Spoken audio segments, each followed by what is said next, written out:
అందరికి నమస్తే. ఒక బ్రేకింగ్ న్యూస్ ఏంది, కళ్యాణ లక్ష్మి, షాదీ ముబారక్ 2 స్కీములు హైకోర్టు స్టే ఇచ్చేసింది. లబ్ధిదారు ఇప్పటిదాకా నిన్నటిదాకా ఇచ్చింది ఓకే, ఇప్పుడు నుంచి ఇవ్వద్దు, డిస్ట్రిబ్యూషన్ బంద్. దీనికి ప్రధానమైన కారణం గవర్నమెంట్ కౌంటర్ చేయలేదు కోర్టులో.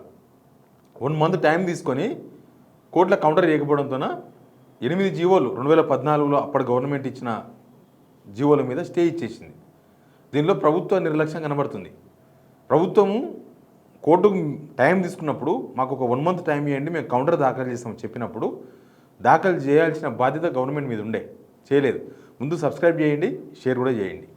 అసలు తులం బంగారం కొండెక్కిపోయింది. తులం బంగారం అనేదే లేదు అసలు. పోనీ అదేదో 1,16,000లో అది పనికొస్తుంది. అది పేదోళ్లకు ఖచ్చితంగా ఒక పెద్ద కథనే. ₹1,00,000 గవర్నమెంట్ నుంచి రావడం అనేది, ఒక ఆడబిడ్డ పెళ్ళికి ఒక పేదోళ్ళకు రావడం అనేది చాలా మంచిది. ఫ్రీ బస్ కన్నా మంచి స్కీమ్ నాకు తెలిసి. అయితే ఫ్రీ బస్ అన్న, మహిళలకు ఫ్రీ బస్ అన్న అది యూజ్ అయ్యేతోళ్ళకే యూజ్ అవుతుంది. అది కూడా రెగ్యులర్గా ఉద్యోగాలకు పోయేతోళ్ళకు యూజ్ అవుతుంది. రెగ్యులర్గా ప్రభుత్వ ఉద్యోగులు ఎక్కువ వాడుతున్నారు. వాళ్ళకి రెగ్యులర్గా పోయేది వాళ్ళు ఎక్కువ వాడుతున్నారు. ఈ సామాన్యులు అంటే ఒక 70% మహిళలు రెగ్యులర్గా పోరు. ప్రైవేట్ ఎంప్లాయీస్ కమ్ గవర్నమెంట్ ఉద్యోగులు అందరూ కలిసి 30% ఉండరు, వాళ్ళు 20% ఉంటారు, ఇంకా తక్కువనే ఉంటారు, 10% కూడా ఉండొచ్చు బహుశా. అంటే 80-90% మహిళలకు ఈ స్కీమ్ పెద్ద ఉపయోగం లేదు. కానీ కళ్యాణ లక్ష్మి, షాదీ ముబారక్ ఈ 2 కూడా పేదింటి పిల్లకు పెళ్ళి చేయనికే 100% పనికొచ్చే స్కీమ్. అయితే ఈ స్కీమ్ పైన ఒక అడ్వకేట్ కోర్టుకు పోయాడు. దీనికి అసలు చట్టబద్ధత లేదు, ఇవి ఓన్లీ జీవోల ఆధారంగానే ఇస్తున్నారు. 2014 నుంచి ఇప్పటి వరకు 13,000 కోట్ల రూపాయల ఖర్చు పెట్టారు దీనికోసము. అసలు దీని బేస్ ఏందో గవర్నమెంట్ చెప్పాలని కోర్టుకు పోయాడు. పోయిన నెల జూలై 8న విచారణ జరిగింది. జూలై 8న విచారణ జరిగితే అప్పుడు అడ్వకేట్ జనరల్ కోర్టుకు అటెండ్ అయ్యి మేము కౌంటర్ ఇస్తాం, మాకు కొంత టైం కావాలని అడిగింది. జడ్జిని అడిగితే జడ్జి వాయిదా చేసిండు. ఇప్పటికీ ఆగస్టు 12 తారీఖు వాయిదా చేసిండు. ఆగస్టు 12 రానే వచ్చింది. గవర్నమెంట్ కనీసం కౌంటర్ కూడా వేయలేదు. నాకు తెలిసి ప్రభుత్వం కావాలనే కౌంటర్ వేయలేదేమో అనిపిస్తుంది నాకు. ఒకవేళ ప్రభుత్వం కౌంటర్ వేస్తే దాని మీద కోర్టు రియాక్షన్ ఎట్లుండేదో తెలియదు. వీళ్ళు ప్రభుత్వం అసలు కౌంటర్ వేయకపోయేసరికి సరే ఓకే మీరు కౌంటర్ వేయలే కదా, మీకు ఈ స్కీమ్లు మేము ఆపేస్తున్నాము, ఆ జీవోలు మొత్తం ఆపేస్తున్నాం. జీవోలు అప్పుడు ఇచ్చిన 8 జీవోలు మేము ఆపేస్తున్నాము. ఇప్పటికే ఎంపికైన లబ్ధిదారులకు కూడా చెక్కుల పంపిణీ జరగొద్దు, ఈ స్కీములు ప్రస్తుతానికి ఆపండి అని హైకోర్టు చెప్పింది. నాకు తెలిసి ఇది చాలామంది మీద ఎఫెక్ట్ పడుతుంది. చాలామంది, ఎందుకంటే ఇవాళ పెళ్ళి అయితే రేపేం వస్తలేవు ఈ స్కీమ్స్, ఎప్పుడో పిల్లలు పుట్టినాక వస్తుంది.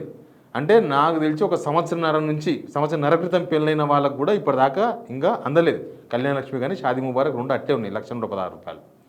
ఒక సంవత్సరన్నర నుంచి పెండింగ్లో ఉన్నాయి అన్నీ. ఆ పెండింగ్లో ఉన్నాయి మొత్తం ఇప్పుడు ఆగిపోయినాయి. ఇంకా కొత్తగా అప్లికేషన్ తీసుకునే లేదు, ఆల్రెడీ అప్లై చేసుకున్న వాళ్ళకు డబ్బులు ఇచ్చేది లేదు, చెక్కుల పంపిణీ కూడా లేదు. ఉన్న చెక్కులు కూడా, తయారైన చెక్కులు కూడా పంపిణీ చేద్దని చెప్పింది. దీనిలో ప్రభుత్వం కుట్ర ఏదనేది చాలా ఇంపార్టెంట్. ప్రభుత్వం దగ్గర పైసలు ఉన్నా ఆ పైసలు విచ్చలవిడిగా రకరకాల దానికి వాడుతున్నారు తప్ప అసలు జనాలకి ఏం అవసరము, జనాలకి స్కీమ్స్ ఏమున్నాయి, వీళ్ళు ఇస్తున్న స్కీమ్ ఏం కాదు ఇది. వీళ్ళు కొత్తగా ఏం స్కీమ్ తీసుకురాలే కదా. వీళ్ళ స్కీమ్ ఏముందంటే దీనికి ఒక తులం బంగారం యాడ్ చేయడం వీళ్ళ స్కీమ్ అవుతుండే. కానీ ఇది పాత గవర్నమెంట్ స్కీమ్.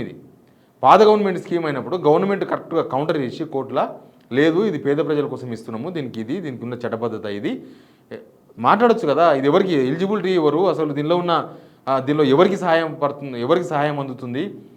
చాలా ఫ్రీ స్కీమ్స్ కన్నా చాలా బెటర్ స్కీమ్ ఇది. చాలా స్కీమ్స్ గవర్నమెంట్ ఇచ్చే చాలా స్కీమ్స్ కన్నా ఇది చాలా బెటర్ స్కీమ్. కానీ ప్రభుత్వం కౌంటర్ చేయలేదు, కావాలనే ప్రభుత్వం కౌంటర్ చేయలేదు బహుశా. ఎందుకంటే ఇప్పుడు కోర్టు ద్వారా అయిపోయినాయి కదా. ప్రభుత్వం ఆపేస్తే పెద్ద విమర్శ వచ్చేది. కోర్టు ఆపేసింది కాబట్టి మేము ఇవ్వలేకపోతున్నాం. కోర్టు పేరు చెప్పి తప్పించుకోవడం అనమాట. కోర్టు పేరు చెప్పి పేదోళ్ళ పిల్లలకు, ఆ పిల్లల పెళ్ళిళ్ళకు పైసలు ఇవ్వకుండా తప్పించుకోవడానికి. ఇది ఎప్పటికైతే తెలియదు. మళ్ళీ నెక్స్ట్ మంత్కి వాయిదా వేసింది కోర్టు. అప్పటికి కూడా వీళ్ళు కౌంటర్ వేస్తారో వేయరో, అంత బిజీ ఏముంది. అడ్వకేట్ జనరల్ ఉన్నారు, ఒక పెద్ద టీం మెయింటైన్ చేస్తారు. కౌంటర్ ఏమి కూడా రాలేదా ప్రభుత్వానికి, అందుకే కావాలని చేసింది అంటున్నాం. కావాలని ఈ స్కీమ్కు డబ్బులు ఎందుకు కేటాయించాలి, ఈ స్కీమ్ ఎందుకు ఇవ్వాలి, ప్రభుత్వంలో ఈ చర్చ ఉంది. ప్రతి స్కీమ్ ఎందుకు ఇవ్వాలి ఈ స్కీమ్, మనం పైసలు ఇస్తేనే వాళ్ళు పెళ్లి చేసుకుంటారా, మనం రైతు భరోసా ఇస్తేనే రైతులు పంటలు పండిస్తారా, మనం ఫీజు రియంబర్స్మెంట్ ఇస్తేనే పిల్లలు చదువుకుంటారా. మరి గవర్నమెంట్ దేనికోసం ఉంది? గవర్నమెంట్ రెండే కదా పనులు చేయాల్సింది. మీరు ఒకటి సంక్షేమ పథకాలు, రెండు డెవలప్మెంట్. ఈ రెండు డెవలప్మెంట్ ఏమీ లేదు. సంక్షేమ పథకాలు అవి కూడా పాత గవర్నమెంట్లో ఉన్న సంక్షేమ పథకాలు కూడా ఆపేస్తామంటే మరి దానికి అర్థమైంది. ఇంకా మీరు కావాల్సిన కొత్త రూల్స్ తీసుకురండి. ఇంకా వైట్ రేషన్ కార్డు కాదు, అసలు మొత్తం మేము ఇన్కమ్ 1,00,000 2 లక్షలు ఉన్న వాళ్ళకి ఇస్తాం, లేకపోతే గుడిసెలు ఉన్న వాళ్ళకే ఇస్తాం. తీసుకురండి, ఏమేమి స్కీమ్ తీసుకొస్తారో జనాలు చూసుకుంటారు అది.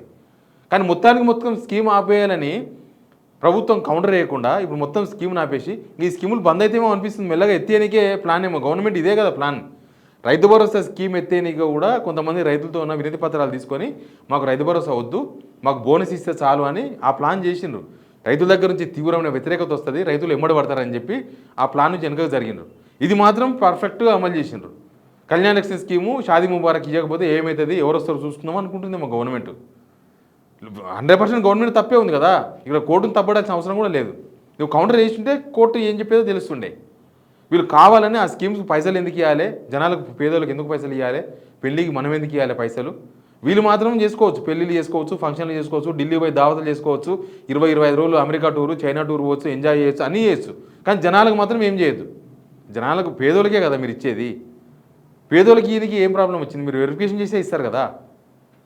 ఈ జనం స్పందించాలి. ఎంతమంది ఉన్నారో దీన్ని లబ్ధిదారులు, బాధితులు, అప్లై చేసుకున్న వాళ్ళు, చేసుకోబోయే వాళ్ళు, చేసుకోవాలనుకుంటున్న వాళ్ళు. నెక్స్ట్ మంత్ సెప్టెంబర్ 9కి వాయిదా చేసింది కోర్టు. ఇంకా సెప్టెంబర్ 9 వరకు ఈ స్కీమ్స్ అయితే మొత్తం బంద్. దీనిలో చెక్కుల పంపిణీ ఉండదు, అప్లికేషన్ తీసుకోవడం ఉండదు, వెరిఫికేషన్ లేదు, ఏం లేదు. ఇంకా సెప్టెంబర్ 9కి మళ్ళీ వీళ్ళు కౌంటర్ వేస్తారా, లేకపోతే ఇట్లే కొనసాగించి ఇంకా స్కీమ్ కోర్టు ఆపేసింది కాబట్టి మేము ఇవ్వలేకపోతున్నాం అని చెప్పి ప్రకటించేసి పోయి ఎవరింటే వాళ్ళు కూర్చుంటారా, ఏమవుతుందో తెలియదు.